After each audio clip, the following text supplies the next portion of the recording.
Oh, yeah, they'll do the traditional intro. Yeah.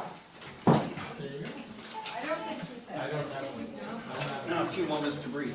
Yes.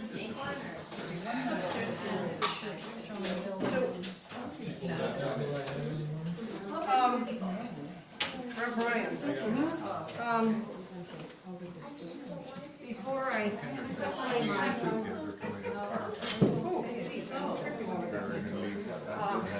before I play my,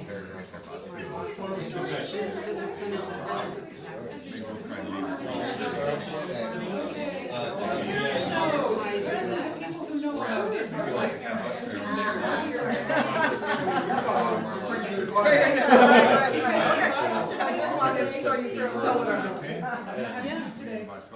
She said, That is the answer. Sure, there. Okay, so that's too good. Hold first, or get her off. Ginger? Sarah was the answer. I'm going to pick up. I'm going to your because here is an entirely made up. I just don't want your crazy thing. It smelled a lot differently than I thought. Like seeds on silver seeds. Yes, and I remember that's true. No, it's different. I didn't see it. Sarah, I grew around one, and I actually didn't recognize it. They will just, you'll just get their address and ours. And I looked at it again, and Problem is, next week's here, we had somebody, Angela Yarber, who's the president of Eagle Publishing. She was gonna speak, these are both gonna be by Zoom. The Okay. hospital wants to swear in Hurricane Florida, so I don't know if she's gonna be able to. Okay. So I may have to step in and do some organization. Was it Tampa Bay or something like Well, we're not north, but it was so broad, she lived in St. Pete, Oh, which okay. is in Tampa Bay, and Yep. like, is Florida, and Yeah. Florida was the worst ever. Yeah, well, that's what I mean. But there's no such thing as climate change. Yeah, right. But, yeah, I told them not to expect it to happen. Okay, all right, so we'll just deal with it when I get back. All right.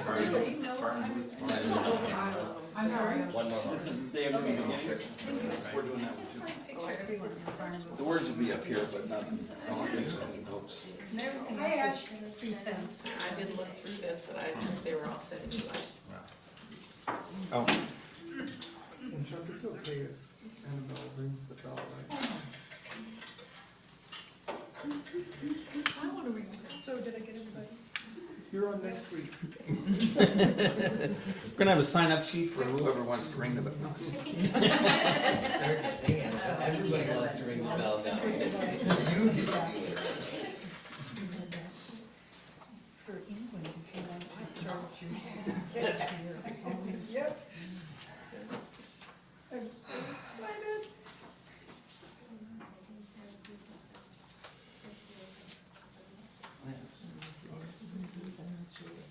Makes it available, because some of the hymnals have this.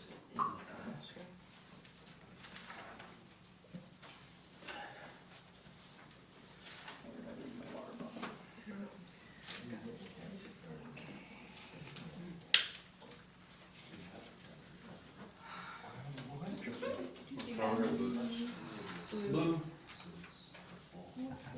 It's a blue cloth thing. Oh, there it is.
That's the problem. They changed it. 2 minutes, Bill.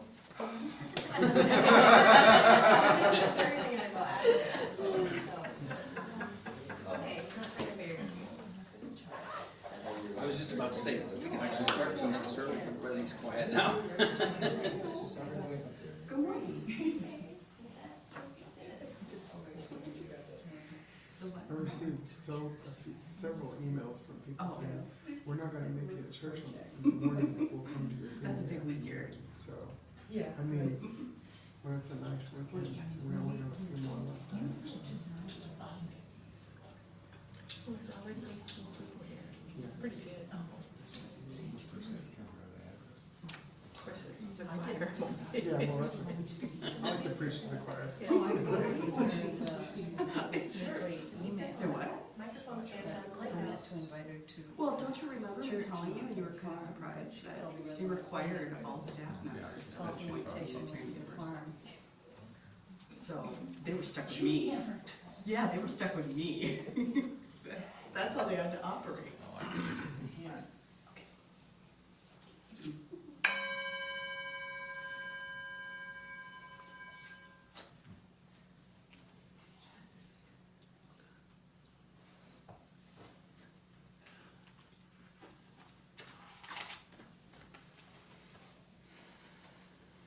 Okay, it's not up on the screen yet. I'm waiting for that. We're going to sing, when the words are up, we'll sing, "This is a day of new beginnings." What number? It's not in It's this book. not in the hymnal, yeah. Although might be, in some of the hymnals, there might be a half sheet. Well, that's it. That's it. Oh, yeah. you've got it up there. But there might be a half sheet. Otherwise, I've got several extra copies. Yeah, right. I don't know. Yeah, so hymnals have the, ready? I'm gonna play through it.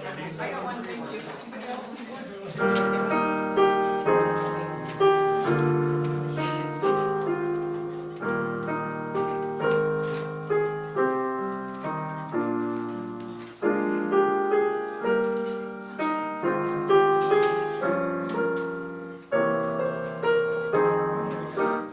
Here we go.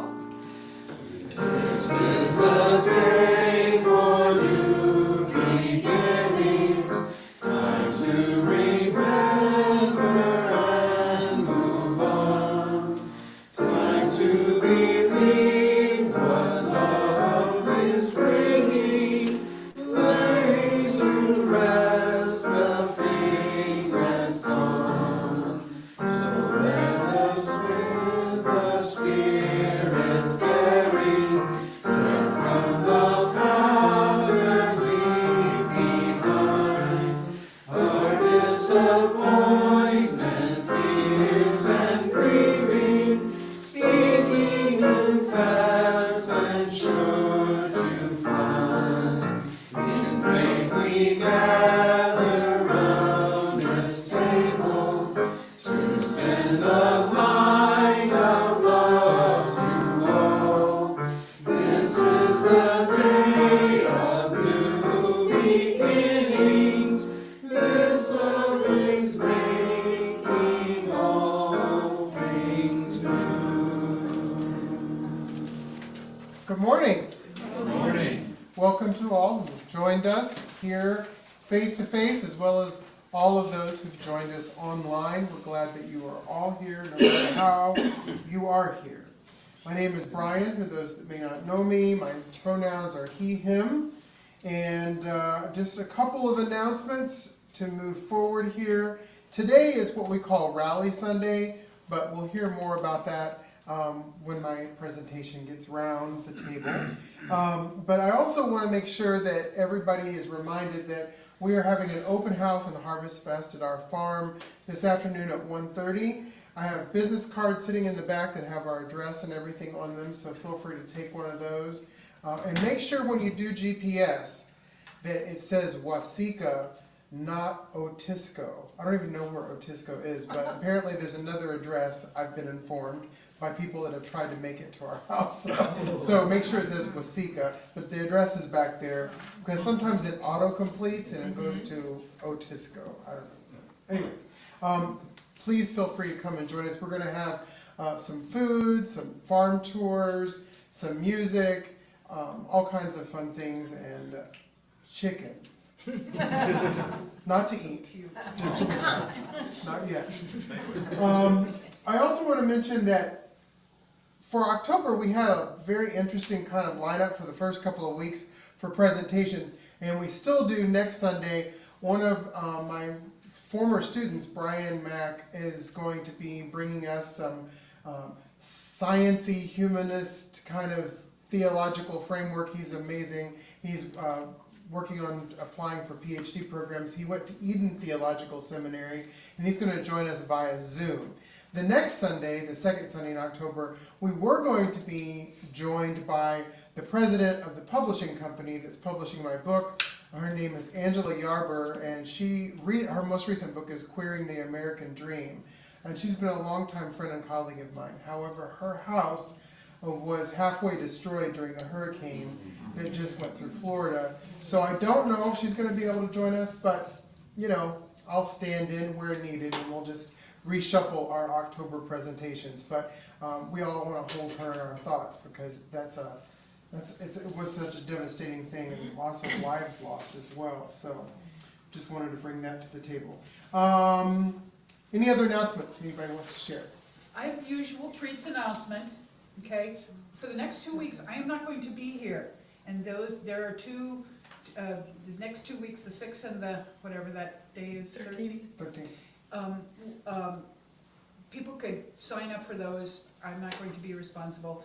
If you don't want to create an account and sign up Genius, talk to me and I will put you on there.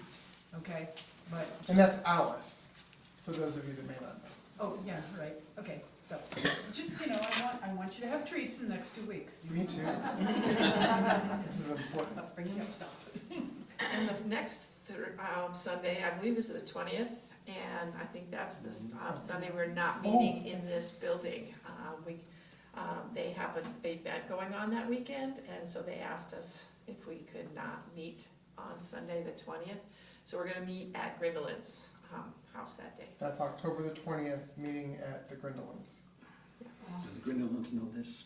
Are they gonna be in town? Are there going to be treats? That's As it important. open closed, they'll be there. Thank you. I forgot about that, Kelly. I appreciate that. A lot of stuff going on, so you know. Anything else anybody wants to share as far as announcements are concerned? And movie night starts in October, the 4th Friday of the month. Awesome. I do know that just out of, kind of general interest for me, our choir is starting to get together, and you'll hear some of us singing this morning for those of you that haven't heard us before. But if you're interested in making a joyful noise with us, please see Chuck, and he will inform you, or even Kathleen, obviously. Many of you, right? And choir rehearsal this Tuesday. Oh, yes. Yeah. choir rehearsal. Tuesday time, what time? 6:30? There's the debate. 6:30, I guess, yeah. Oh, that's right. 6:30-ish. Yeah, and I can Treats at record, 6:30. I can record the debate, and we could, after choir rehearsal, watch the debate together. There we go. Yes, so we As long can as all there's go home treats. angry.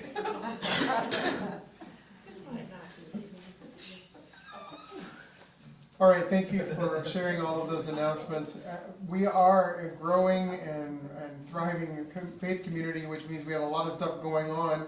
We're really glad that we have those kinds of things, and we are hoping that you will find a place among us to join us in various niches and groups and all of that. So as we prepare for this time together, I invite you to take a deep, slow breath and try to separate yourself from the chaos that surrounds us at all sides, it seems, and quiet your soul, come together, and then meditate during this musical prelude.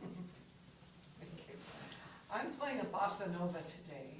I love the bossa nova. And what it's about is, my piece is Rhythm Unites Us. It's that just gentle rhythm that works ever so gently to come within us and work in our hearts and create our longing for fellowship and each other. All right.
I invite you to remain seated. For those of you that are new, we do remain seated towards the beginning so that we can all see the words on the screen in front.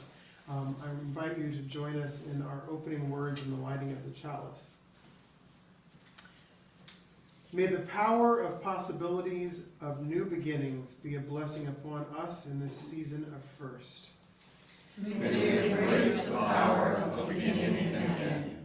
May we muster the courage to try new things, celebrating that we can learn our whole lives long. May the fear of change in the future not stop us from fulfilling our mission to love. Let us tend faithfully to the roots and shoots that bring us closer to our heart's true longing. We open ourselves to possibilities to bring hope to a world with so much need. And let us also cultivate compassion for ourselves when a new phase is difficult or unexpected, or both. May we strive to journey the path together as individuals, yet together in our quest for justice. May we find in ourselves the resilience to begin again, always in love. Love is the center of our faith and our mission, so let us love with compassion and enduring optimism, even in the unknown of the future. Therefore, in the spirit of new beginnings, we light this chalice together and say, May the light we now kindle inspire us to use our powers, to heal with love, to help with compassion, to bless with joy, to serve you, Spirit of freedom, in the fullness of community. I now invite us to join in our opening hymn, and do rise as you are able. This is in the teal hymnal, number 1028, 1028. I don't know that I'm gonna play through it all. No, I don't think you need to. I don't think, I may just start, let's see.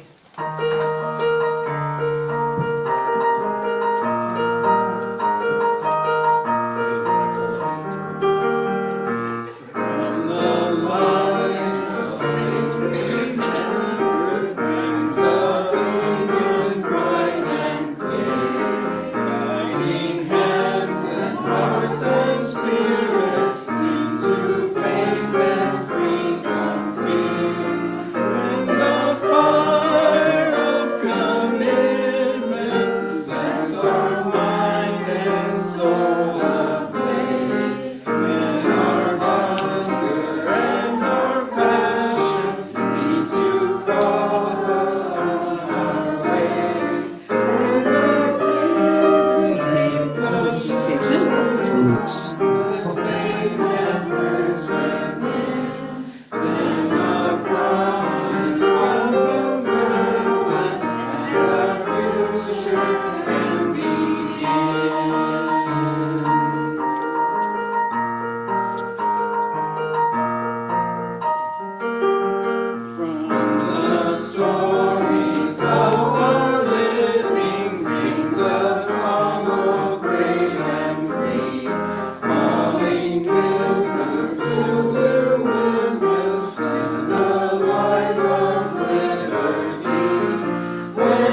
honor our beloved community with a different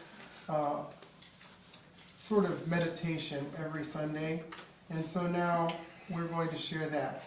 Friends, we pause now during our service to acknowledge that we now stand and sit upon the traditional territories of the indigenous people, the Dakota, for whom this very county and congregation are named, and at least 10 other tribes of Native people throughout the current borders of the state of Minnesota.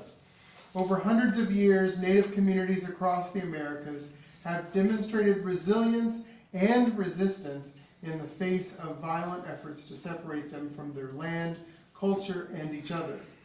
Today, indigenous people remain at the forefront of movements to protect Mother Earth and the life she sustains, along with the preservation of their own human cultures and traditions. We acknowledge that it is critical to be an active part of public intervention, taking necessary steps toward honoring indigenous communities and enacting the much larger project of decolonization and reconciliation. May this weekly acknowledgement be not only a reminder, but even more so an inspirational call to action to work to ensure whatever reparations are possible be carried out throughout this ancient holy land that we all now call home. At this time during the service, we celebrate joys and concerns. And so if you feel so moved to do so, please feel free to come forward and light a candle, share a joy and or concern, or you may do so in silence. And at the end, I'll light a final candle for all of those unspoken joys and concerns.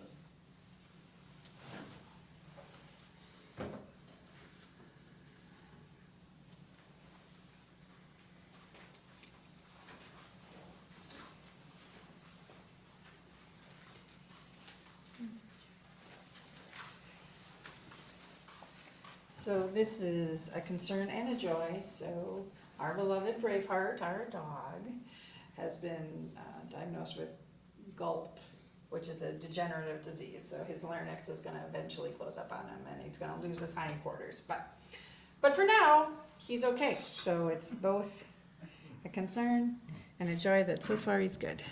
Oops, no Bravers, you can do it. Come on.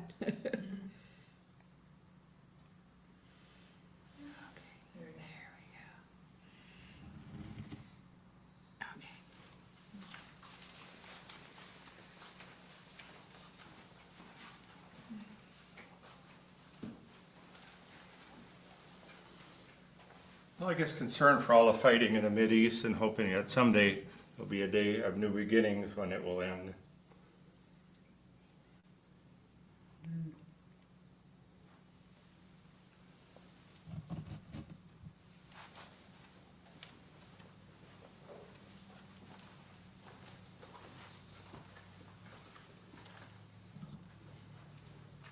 This is for my father, who is starting chemo and radiation this week.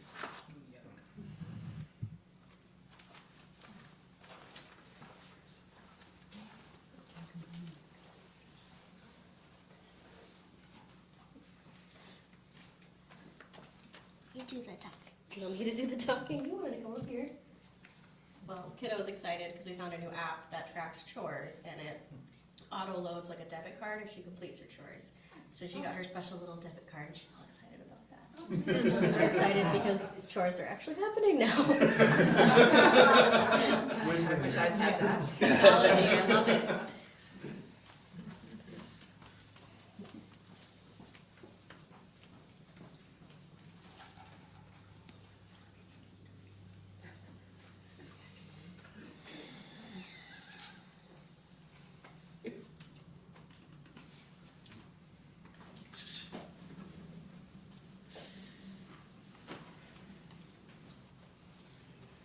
Well, I'm going to be greedy and light 3 candles. One of them is to just say, having lived in the state of Florida for off and on 20 years, I know an awful lot of people who've lost so much. This was in the Tampa Bay region, the worst storm surge ever in recorded history, and it didn't even hit directly that area. And so this candle is for all of those, and those that we don't know who have lost their lives during this horrific disaster. And this candle is a candle of joy for new beginnings and celebrations that are going to happen this afternoon at our farm, and we just are so excited to be able to offer that space and time with all of you, and then to think about the future of restorative, regenerative agriculture and togetherness and all of those things that go along with it.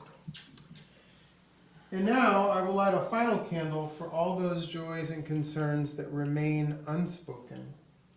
May we know that whatever befalls us in life, we are held in the loving embrace of this community. And now we say together for all of those joys and concerns, both spoken and unspoken, we hold you in our hearts. Looks like I'm going to indulge again. I have 2 readings for you today, but they're shorter than normal, so that's my justification. The first one is from the Upanishads, which is a part of Hindu Vedic religious scripture. Look to this day, for it is life, the very breath of life. In its brief course lie all the realities of your existence, the bliss of growth, the glory of action, the splendor of beauty. For yesterday is only a dream, and tomorrow is but a vision. But today, well lived, makes every yesterday a dream of happiness, and every tomorrow a vision of hope. Look well, therefore, to this day. It always confounds me that that was written probably 4,500 years ago, yet it is still so very relevant. We honor that. And then a more modern reading, still relevant, by a UU minister named Tony Marginetti. This is Every Day is a New Beginning. Every day is a new beginning, a chance to start afresh, to leave behind past mistakes and focus on what's next. The sun rises in the morning, a symbol of hope and light. A new day dawns before us, full of promise and might. The past is but a memory, a story we've already told. The future is unwritten, a blank canvas to unfold. With every breath we take, we have the power to decide, to live in the present moment and let our hearts guide. Let go of fear and doubt. Embrace the unknown, for every day is a new beginning and a chance to grow and be shown. So step forward with courage and trust in the journey ahead, for every day is a new beginning and a chance to start anew instead.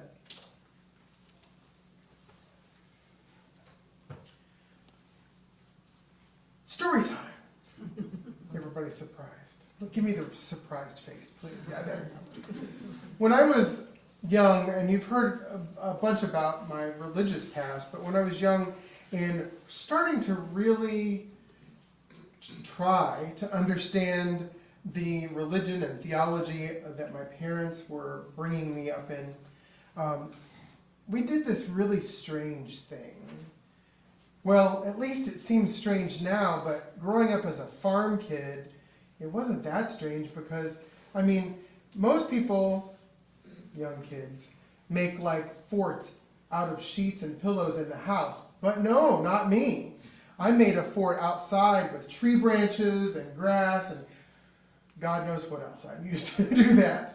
So it wasn't really weird to me that we were suddenly finding ourselves in this structure that was made out of like logs and tree branches and brush, hay, whatever, straw. It was like a hut, but it was about the size of this room. And this was for church. And I asked my mom, you know, it's like 85 degrees outside. Why aren't we at the church building? And she says, well, this is a revival.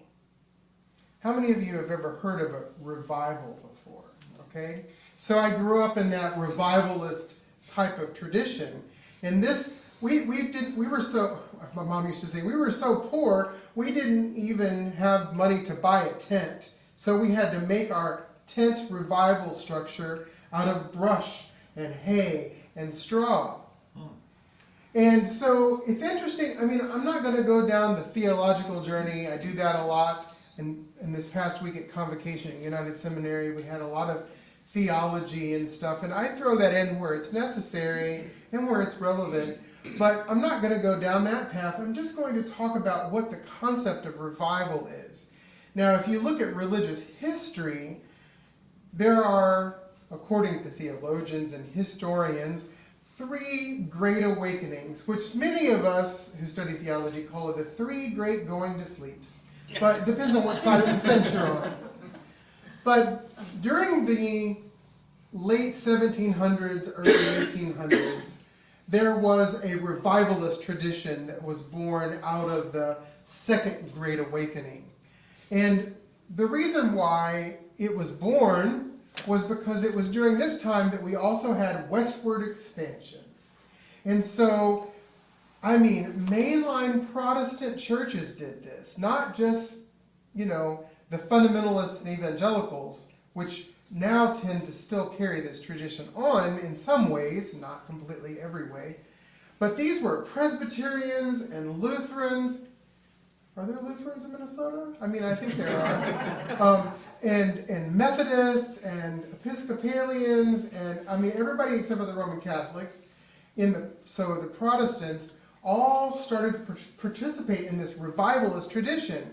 And most had, you know, tents made out of like canvas, and they would go out into the frontier and invite everybody in, and they would come and hear this moving, emotional story by a charismatic pastor, and they would, you know, feel some sort of inner change that said there's hope. Even though we're out in the middle of nowhere and there are bears and mountain lions and everything else that you could think of, and, you know, the elements as well from the weather and, you know, the lack of, you know, machinery to till the fields and things like that, we still have hope. That was the center of the revivalist tradition. Now, again, lots of other theology that I'm not real fond of, but at the core, the thing that attracted the people to the revivalist tradition was that they, number one, felt a sense of hope, of inspiration, that you can do it. You got this. Even in light of all kinds of odds that were set against them. And again, now, when I was a kid, I don't know if anybody ever did this, but I played this little, you know, on the 5 1/4 inch floppy disks. Does anybody remember those? Oregon Trail. I mean, this is the time period when that's happening, right? And so on Oregon Trail, you know, you die from dysentery or you'd be attacked by another cadre of people, all those kinds of things. And we thought it was fun when I was in middle school, and at the same time I was learning a little bit about history, at least the side of history they wanted us to learn about, but that's a different sermon for a different day. But during this westward expansion, there's a lot of stuff going on, and people needed hope, something to keep them going, even though people all around them were dying, starving, they're eating their horses, all kinds of stuff. Sorry for horse fans, but, you know, that's what was happening. The other thing that attracted people was a sense of belonging. I mean, you're out in the middle of the frontier, and you have 400 acres of land that the government has bestowed upon you for free, and yet you're very isolated. So even traveling to these revivals could take a day of a journey, and then you slept in the back of your wagon. But that's how important it was, because it was a sense of belonging that was given to these people so that they felt that they weren't alone, even if they were out on, you know, a piece of land that seemed so very isolated. And another thing that these tent revivals brought to the frontier was something that's a little bit different, that we don't often hear about in the history teaching, and that is, and we kind of know this, people come where there's food, right? So people, especially the leaders in the different denominations, would amass great amounts of basic staple foods like flour and other kinds of cereals and non-perishable goods and things like that, because when the people came to the revival, they would then leave with some sustenance as well. And we don't hear a lot about that. But, you know, we encourage people in different ways. I remember when I was a public school teacher, we would have a hard time getting parents to parent night, and one of the things we decided that we could actually bring food, and that would bring people in. Because, you know, I love treats too, right? So the reason why I'm going through this whole revivalist kind of ideology is because since today is Rally Sunday, one of the things that started Rally Sunday, if you don't know the history of it, was that when public school education started all around the same time, even though some places in the United States were one-room schoolhouses, school would be dismissed for the summer. And so the church and its Sunday school programs started to mirror the calendar of the public school system. And so when the kids got back in school, the very next Sunday would be Rally Sunday, when they would kickstart their religious education program for the upcoming year. This is why we've developed the tradition that, you know, in Dakota, we only have a service once a month in the summer, and then we start again. And typically, Rally Sunday is the Sunday after Labor Day weekend, but, you know, we take our weekends seriously, especially when we have weather like this. So we ease into it a little bit. So that's what Rally Sunday began as, but what it, I believe, can be now is a revival. Don't get scared. I'm not like that. But one of the great groups in the Unitarian Universalist Association, which makes some people my age and older a little fearsome just by the title, is the Young Adult Revival Network, which is basically a program from the Unitarian Universalist Association. It's a curriculum for those teachers among us. It's a curriculum and a plan to actually start up young adult groups in your congregations. And when I looked at it at first, I was like, a revival in the UU? Well, I've got to read on, you know. Some people were completely thrown off by that. But for younger people who've not really had that experience, the idea of revival is very attractive.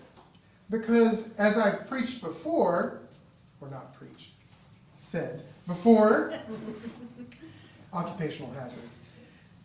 Young people, especially those in their 30s and younger, are often looking for something more, something greater than themselves, something greater than what society has to offer them in general. With the divisive nature of our political stance and with huge disasters like the one that just happened through the South in the United States and the wars in the Middle East, young people are looking for a place of hope, of belonging, and sometimes food, spiritual or physical food, or both. And so that's just one example of the way that I believe that Rally Sunday can help inspire us as a faith community to be regenerative, to revive different traditions that we can now make look very different. What would it look like, and we don't have to meet in this physical space, what would it look like if Dakota UU sponsored a community young adult group for spiritual development? Well, that doesn't sound very attractive, but something like that, right? I'm a teacher.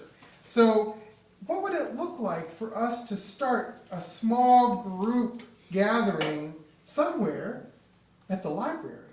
or somewhere like in a park in the summer where we could get people together that have a common set of longings and then say, because of the way we do things in this community, you're not turned away. It doesn't matter what the color of your skin is, or your sexual orientation, or your gender, or your socioeconomic status, or all of the above, more so, whether you're an atheist, a pagan, Christian, a Hindu, whatever, or nun, or agnostic. This is a place where you belong. How many churches do that? Not very many. I mean, I know that Minnesota has the largest number of UU churches in the United States, but there's still not that many. I mean, especially if you look at a piece of paper with a number of Lutheran churches. Not to invoke that one more time, but there's not many churches that you can truly walk into and say, I feel like I belong in this group. Nobody's turning me away.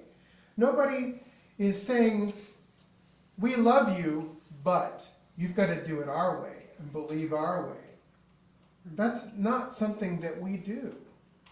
In fact, I know over the course of the last year or so, lots of things have changed in our service and otherwise, and people are like, oh, that's cool. I've never been in a church that accepted change so readily. And I know not all of us accept everything so readily, but when people come into this congregation, it's just like a mobile over a baby's crib. When one person comes in, it kind of makes us all move.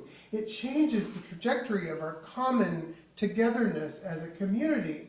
And it enriches all of us and our lives together. What would it look like if we began to revive ourselves by helping bring a light of hope, a light of energy, a spark, even just a basic, I care about you, no matter who you love, no matter how old you are, no matter where you've been in the past. I care about what happens to you. That seems, I think, for most of you that I know, just common sense, right? We care about each other. But society doesn't really give us that message. It's a mixed message because you hear people say, I care about you, but. There's always a but, right? Well, not always. Because that's not how Dakota UU is. There's not a but. There's an and, or, next. Not finally, but let's keep going and see where things go. Let's keep going and see what happens. As the readings suggested, that tomorrow not only is unpredictable, but it's not guaranteed. Think about what it would be like if we are a community that could say, yeah, we can do things differently and bring this message of inclusivity and love and hope and generosity to places where people would not necessarily consider that they could really, truly belong otherwise. People are looking for that. And it's not just young people, even though I'm kind of focusing on that because of the name Young Adult Revival Network, which I really love. But I think we all could use a little revival like that. And one of the most important, best kept secrets is you need to love yourself too. You need to forgive yourself for all the things that, have held you back. And by doing that, you're practicing what you should be doing for everybody else, right? And so I could go down a theological line and say maybe some of these people that are not so forgiving and loving haven't forgiven and they don't love themselves, but that's a spiritual direction topic. So we'll talk about that another time. So I invite you to take this message for whatever it's worth to you, to help us as a congregation envision the future, even though it's unknown. I mean, a couple of years ago, you might have been in a completely different place, individually and this entire congregation. Some of you weren't even a part of the congregation yet at that point. I wasn't. Think about the future in ways that, who are we missing? Who's not here? Who has not been truly invited yet? Not because we don't want to, but because we just haven't thought a way to do it yet. How can we do that? This is a special group. This is a special set of messages that we have. I mean, this choir is such a part of my identity, and I'm not to, bravo you too much, but like, thank you, Chuck, and thank you, Kathleen, and everybody. I mean, you can come and make a joyful noise and not be judged. You can just come together and make music. There's so many things we can do together. We can have people come together and just be themselves and see what happens.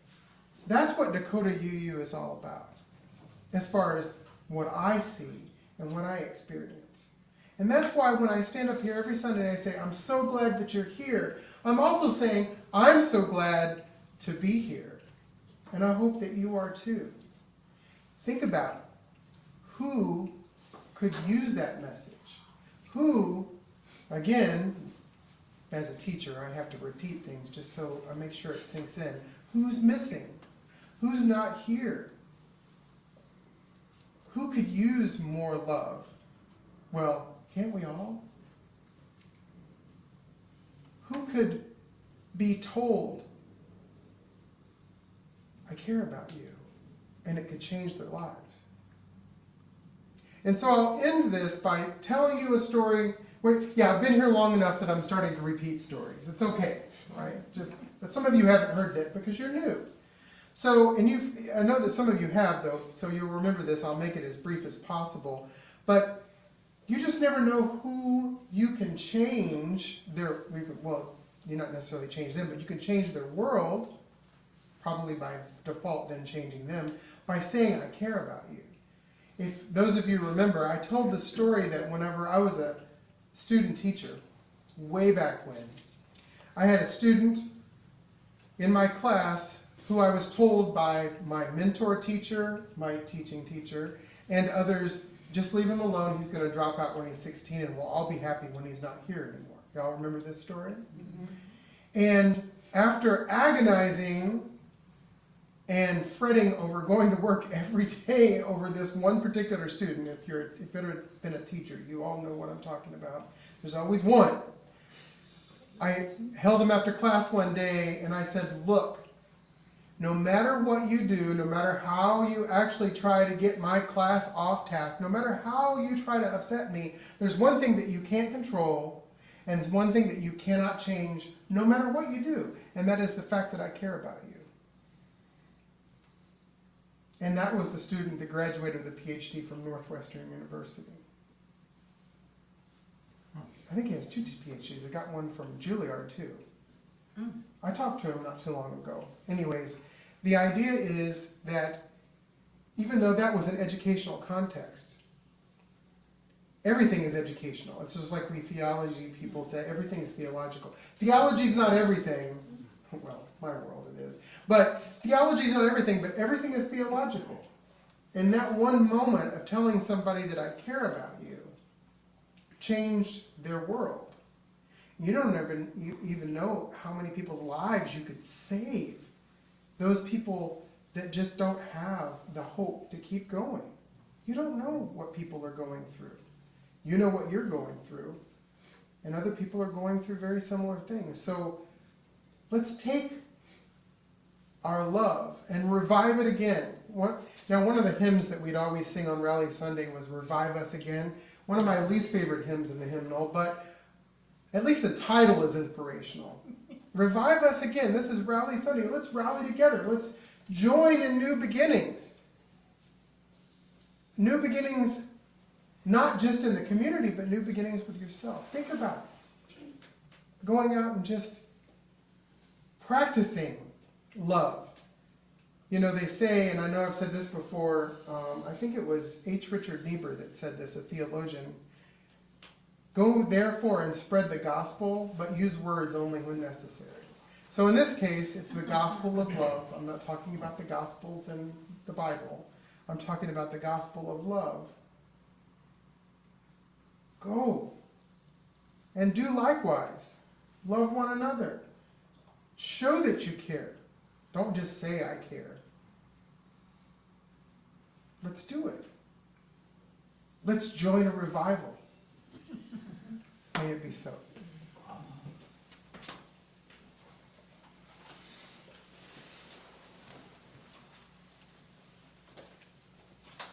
I think that's our cue for the choir, right? And I think so. somewhere, I have a sheet, a piece of sheet music, and I don't know where it is. Oh, it is, okay. I lost my sheet. We can share. Okay, what's going to happen is they're going to put on the screen a portion of the song. Oh, this is. There it is, and the choir's going to sing a part, and then the congregation is going to sing this, except, I'm going to get over here. Don't do this, but we're going to go for health and strength. Why don't you give us our starting note for, why don't you give me a starting note for health? Yeah. So I'm going to teach you this part right now, congregation, and the choir is going to do a section of music, and then I will cue you when to do this again. So, for health and strength and daily bread, we sing our thanks to thee. Let's do it one more time. For health and strength and daily bread, we sing our thanks to thee. The offering. Okay? Friends. So the choir's going to start. Oh, friends, dear friends, the years go on, how fast a guess will go. Touch hands with those that stay, strong hands to weak, old hands to young, for who may say, if ever this day may come to us again. The false forget, the strong forget, for daily bread we give our thanks that stay, strong hands to weak, old hands to young, for health and strength this day may come to us again. We give our thanks to touch hands, dear friends, touch hands. Awesome. Thank you. I didn't even realize how appropriate that song was for that song. Sing it again. The spirit of revival must be moving. This is the time during the service when we invite everyone to join in a brief reflection or discussion or both, just concerning the topic of today.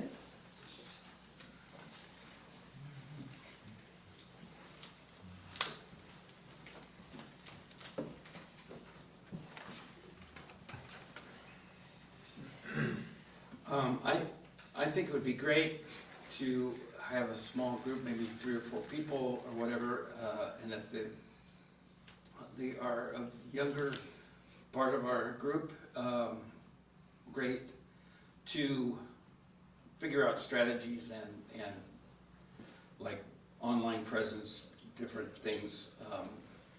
us old folks, at least for myself, I'm on Facebook, I know how to do Facebook a little bit, and I help with the administration of our Facebook page, and I don't really wanna do Instagram and all those things, TikTok, but yeah, if we had some energy on that with a few people, that would be maybe a good thing to start doing. It seems a shame, though, that to get a group together or something, we have to do social media. Isn't there another way? It seems like the purpose of young people these days is to connect with their cell phones. I know I'm a bit cynical about it, but, and I see where you're going, Chuck, but it seems to me that it would really be nice to do this without I think the internet. I think you have to start there. I know. Yeah, get their attention first. But in order to reach the plugged in, we have to plug in. Yeah. Meet people where they are. If they're plugged in, we can't reach the unplugged if we're unplugged. Yeah, I know. You can't beat them, join them, right? Yeah. You can be sad about it. Do it. I love that the Young Adult Revival Network is YARN acronym.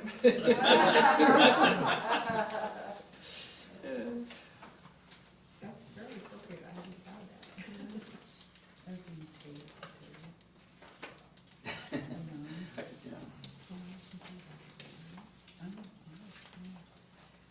So my thought, as soon as you started saying who's not here, who's missing, I don't know how much funds the congregation has, but what if we did a direct mailing to the apartment complexes that are right on Ron Road? Those are usually, apartment dwellers tend to be young people, they tend to be family people, and just direct mail them saying, we meet every Sunday at 10:30, very near you, would you like to come and join us? I don't know if there's funds for such a direct mailing, but there's an idea. Yeah. That's a good idea. 10:30. Really it takes, for that, people that are willing to address envelopes, so printing it out and donate stamps, that's it. That's not, like, I would donate like 2 or 3 books of stamps towards that. And talk about, that's the old fashioned type of social media, not on the phone. Send the telegrams. That's right. Well, I'm willing to be the person who spearheads it if it has the general congregational blessing, I could spearhead it. Awesome.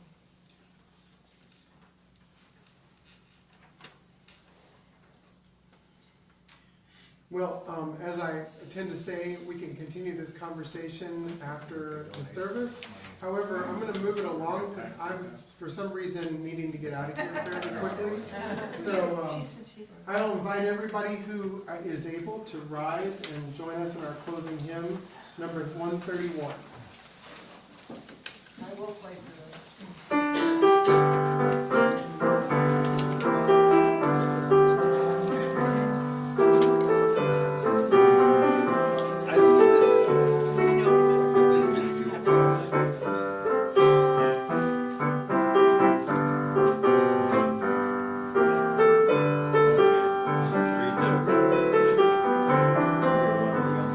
Love will guide us, peace has tried.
Well, as the song says, you can change the world.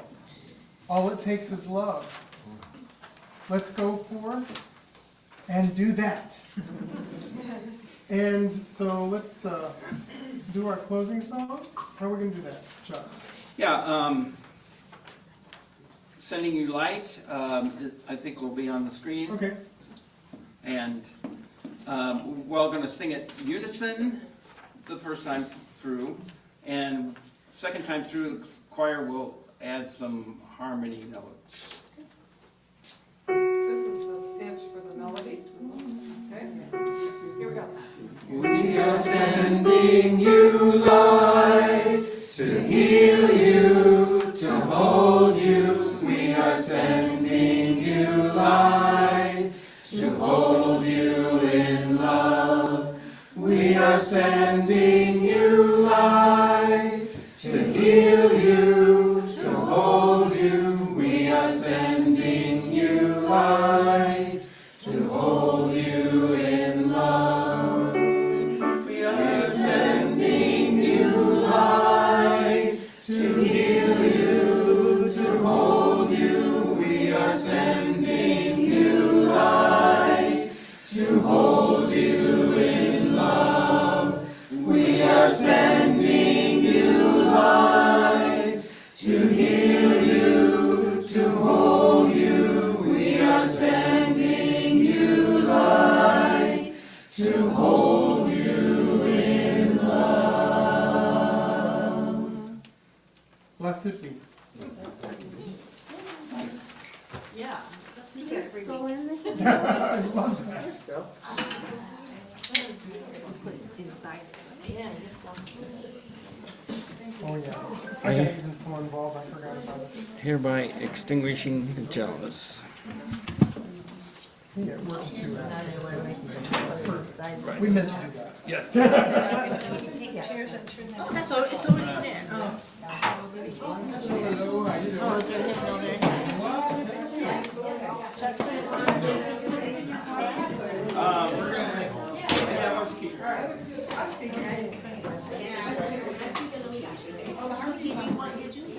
Yes. Yeah. Hi. Glad you're here. Yeah. So you were visited once before? Or a couple times. Okay. You live nearby or? Oh, we live in Lilydale, so we're right across the river from you.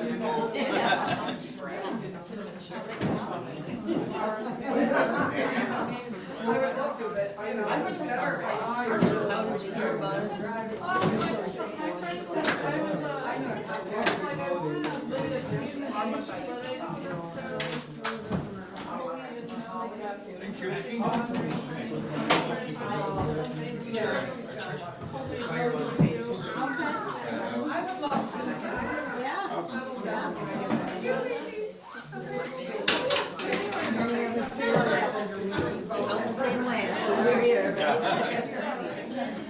I grew up with revivals. I grew up in a church for a while, so I know what revivals are.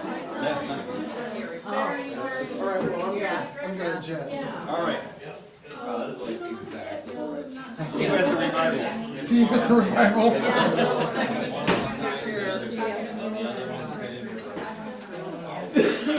It depends on the exact right Feel free to have a snack or a Thanks, I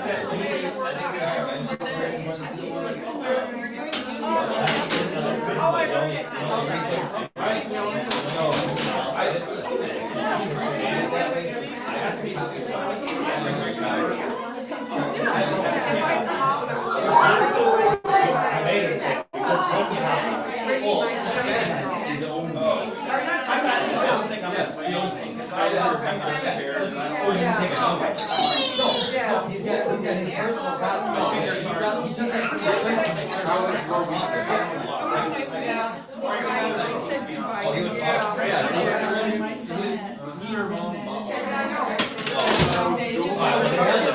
They have one that's, oh, then he must have one to do. Mom bought one and then Dad's got one. And I grabbed one.